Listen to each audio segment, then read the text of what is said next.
हाय। तो आजकल मम्मी घर से आए हैं और सुबह मैं जल्दी उठ गई थी, तो मैंने मम्मा को नेल पेंट लगाई क्योंकि मेरे पास कुछ करने के लिए नहीं था। देन मैं रेडी हो रही थी क्योंकि मैं आज घर जा रही हूँ। मैं फटाफट से रूम से निकली और ये क्यूटी तो मुझे रोज़ ही मिलती है। देन मैं संजौली पहुँची और संजौली से मैंने बस स्टैंड तक बस ली।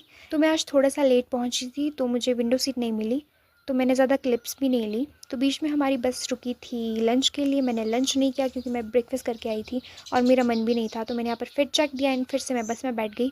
तो आनी पहुँचते पहुँचते गर्मी इतनी बढ़ रही थी, इतना टेम्परेचर हाई हो रहा था, मेरी हालत ख़राब हो गई। तो बस यहाँ पर 1 या 1.5 घंटे रुकती थी शायद। तो पापा मुझे लेने ही आ गए यहाँ पर, क्योंकि इतनी गर्मी में मेरा रहना तो यहाँ पर पॉसिबल नहीं था। और इतनी गर्मी में बाइक पर बैठने का ना कुछ अलग ही मज़ा है।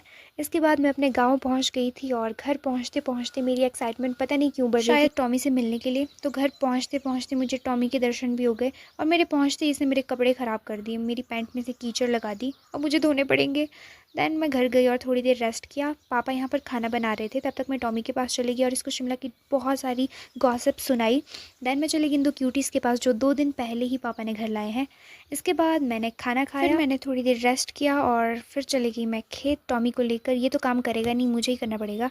तो यहाँ पर मैं देख रही थी कि ये दोनों मेरे पीछे आएंगे या नहीं, पर ये मेरे पीछे आ रहे थे। अभी बस 5 मिनट ही हुए थे इनको मुझसे मिलकर। इसके बाद मैं घास निकाल रही थी, साथ साथ में ये लोग घास खा रहे थे। पता नहीं ये खेत से घास क्यों नहीं खा रहे थे, ये वो घास खा रहे थे जो मैंने निकाला था, तो मैं इनको बार बार भगा रही थी यहाँ से। इसके बाद हम लोग आ गए घर। आप लोग विश्वास नहीं करोगे, रात को मुझे साक्षात भगवान के दर्शन हुए।